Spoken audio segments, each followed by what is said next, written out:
আপনি জানেন কি আপনার জন্য আয়কর রিটার্ন আগের থেকে আরো সহজ করা হয়েছে? আপনি চাইলেই ঘরে বসে অনলাইনে আপনি আপনার আয়কর রিটার্ন দাখিল করতে পারবেন।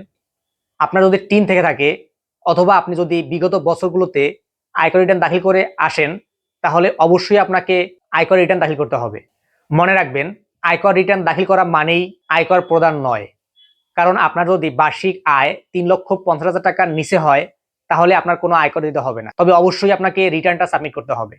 অনেকেই আছেন যারা নিজেরা আয়কর রিটার্ন দাখিলকে ঝামেলা মনে করেন, তারা চাইলে আমার পরামর্শ বা সেবা নিতে পারেন।